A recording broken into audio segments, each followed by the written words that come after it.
신립 장군의 괴물 퇴치. 충청북도 충주는 이옛부터 천연적인 요충지였다. 남쪽의 이어솟은 험준한 산령은 진을 치듯 뻗어 있고 쥐푸른 탕금대 강은 사철을 흐릴 줄 모르고 서서히 동해에서 서로 흐르고 있었다. 대문산 산마루엔 탕금대가 솟아있다. 붕치 또한 절묘한 곳은 풍류를 즐기는 사람에겐 유명한 곳이다. 탕금대라면 먼 옛날 가야의 우르기, 가야금을 타던 장소로도 유명하나 임진왜란 때 신립 장군의 이야기로도 또한 유명하다.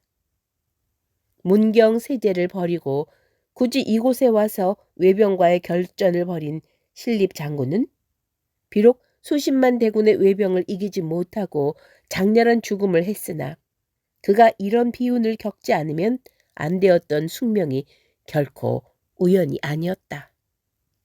신립 장군은 어려서부터 사람됨이 보통이 아니었다. 떡 벌어진 어깨와 굵은 체구, 번쩍이는 두 눈이 벌써 그것을 증명해 주었다. 신립은 매사에 총명하여 부형은 물론 주위의 총애를 한 몸에 받았다.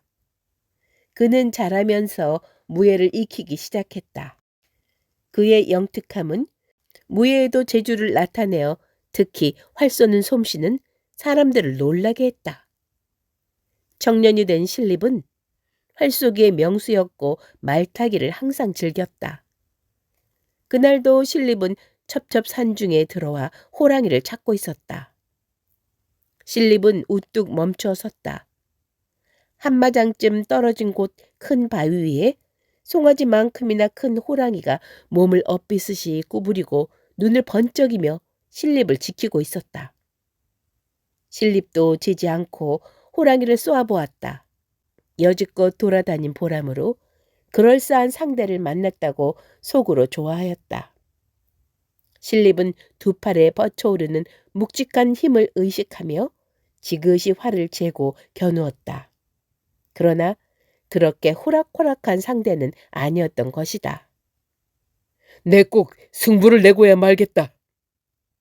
두툼한 두 입술엔 가벼운 웃음까지 띄우며 여유있게 겨냥을 재었다. 그때였다.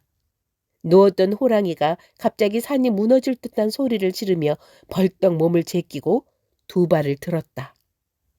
화살은 시위를 울리며 날아갔다.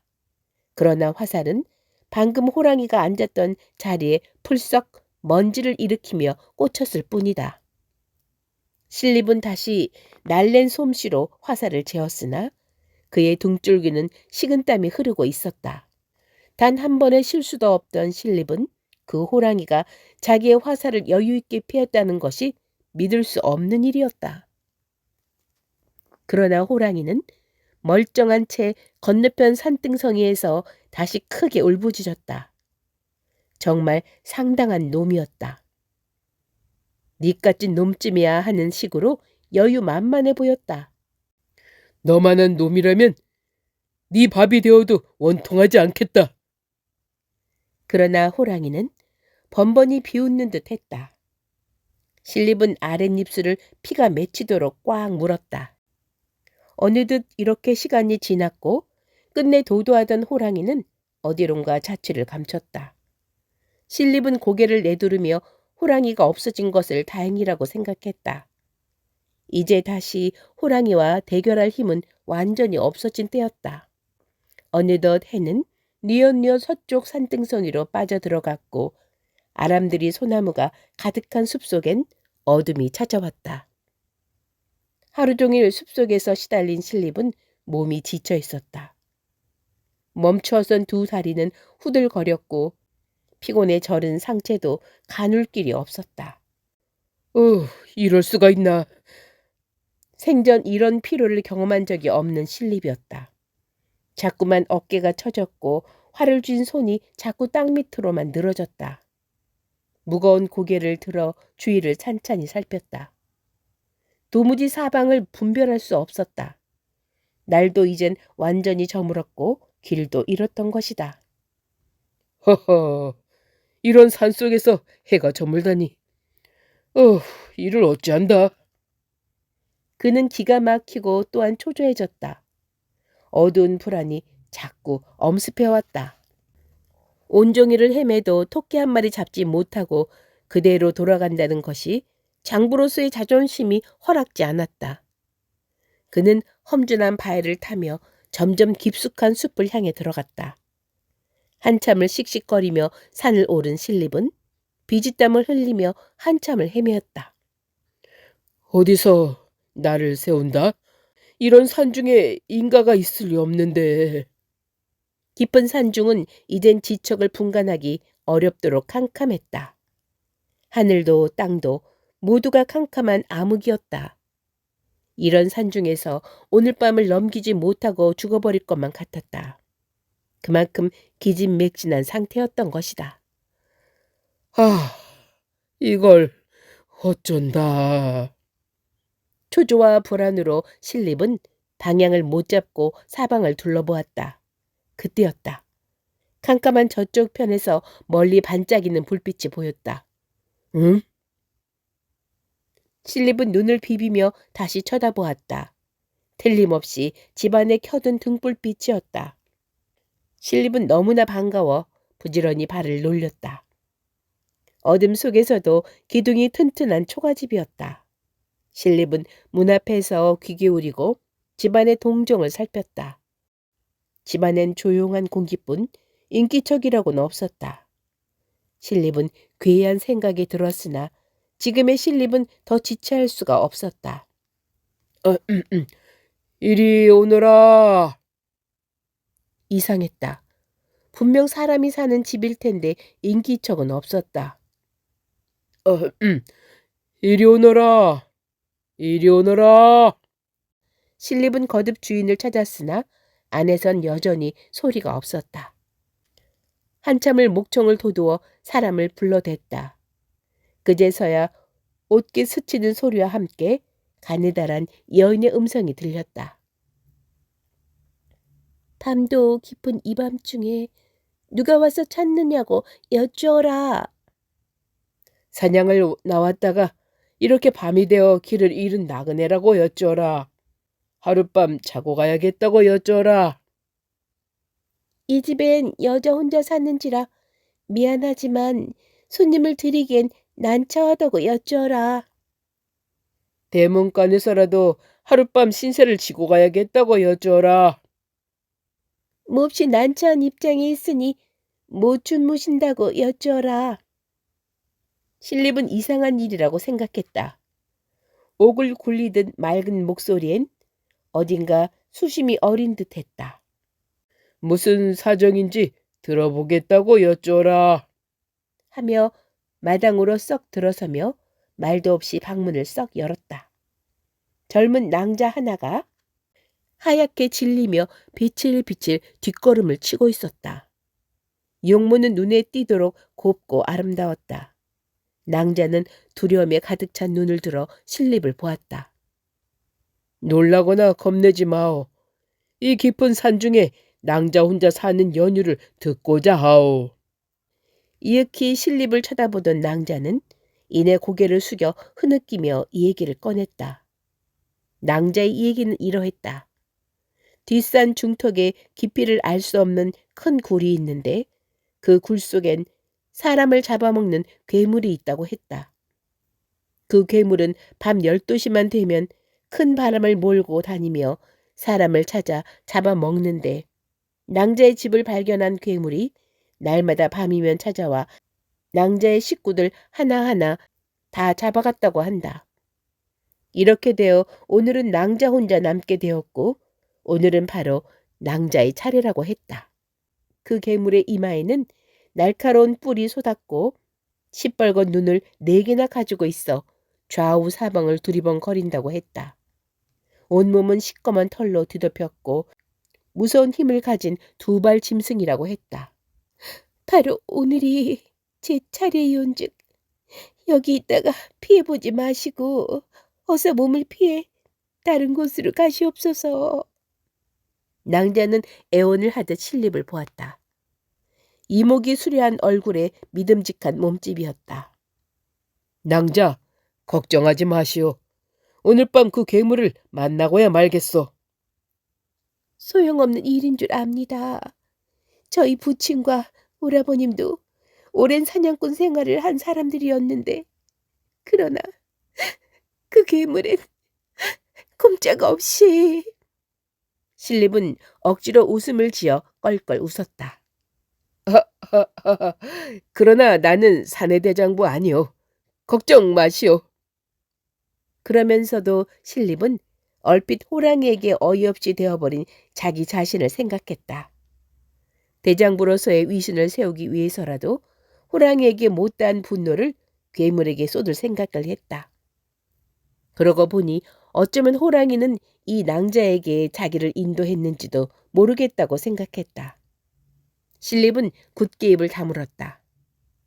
신립은 갑자기 허기를 느꼈다. 그동안 두 끼를 굶은 채 산중을 헤맸던 것이다.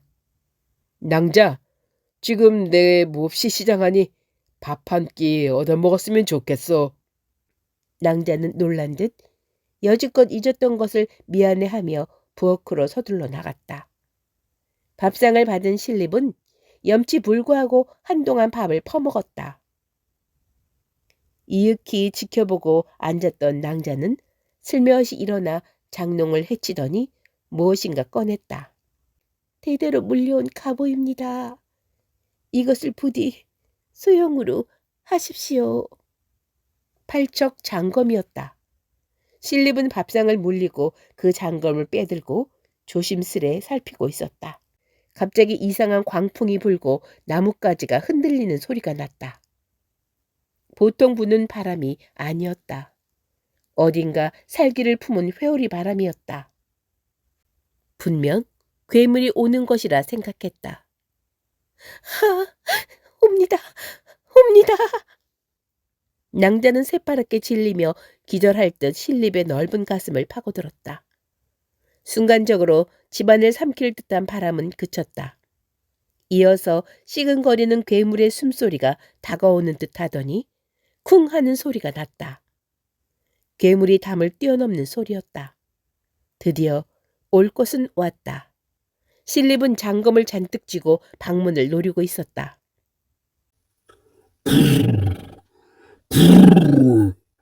기분 나쁜 소리였다. 얼른 피하세요.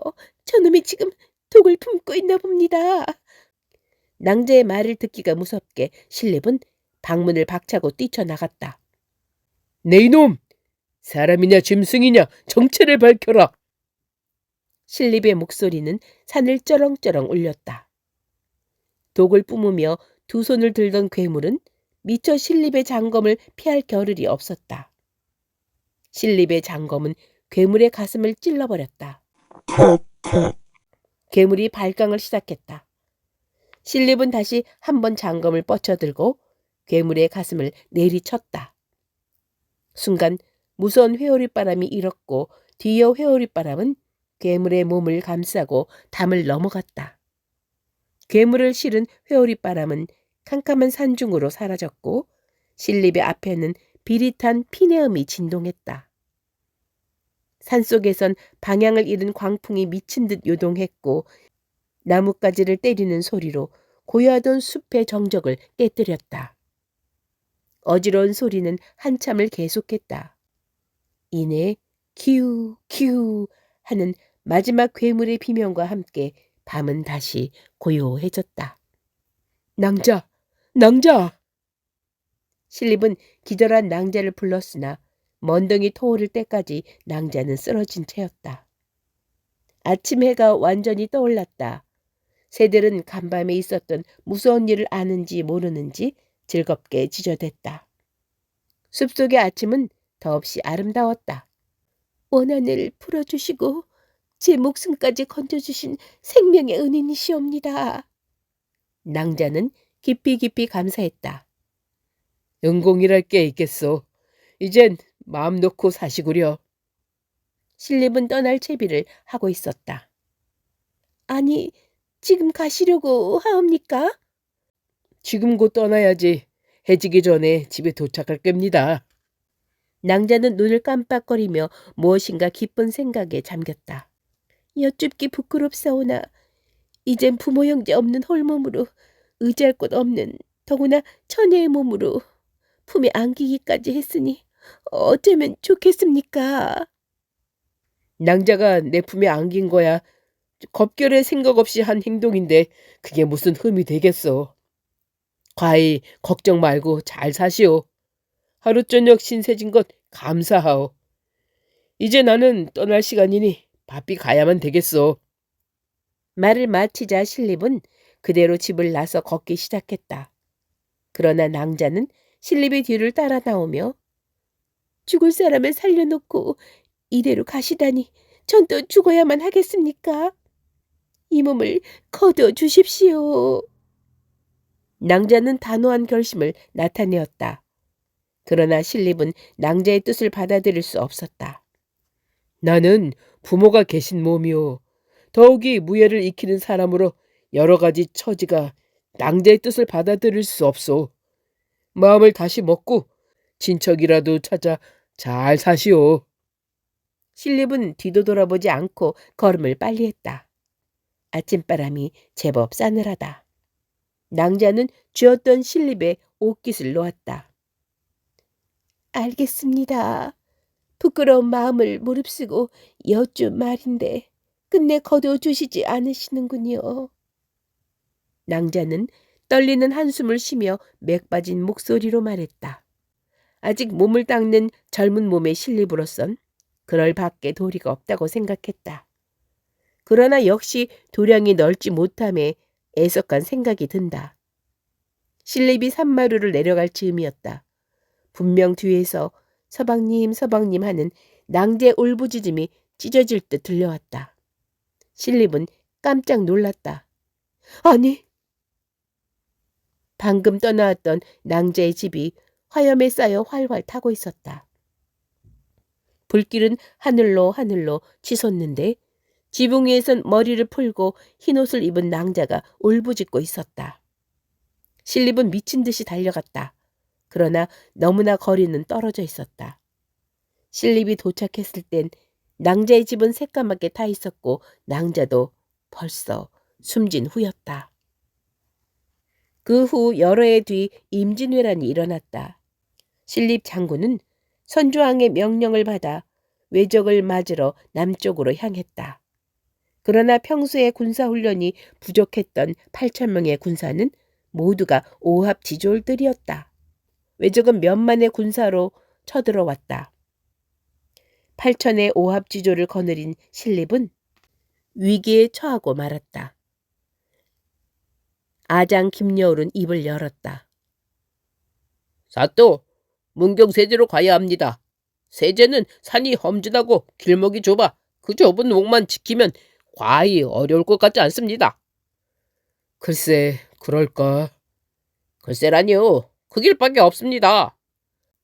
내 생각으론 미숙한 군사란 허술이 다루면 싸우기도 전에 달아나기 쉬운 법. 충주의 진을 치되 당금강을 등에 지고 배수진을 치게 되면 죽을 힘으로 맞서 싸울 게 아닌가.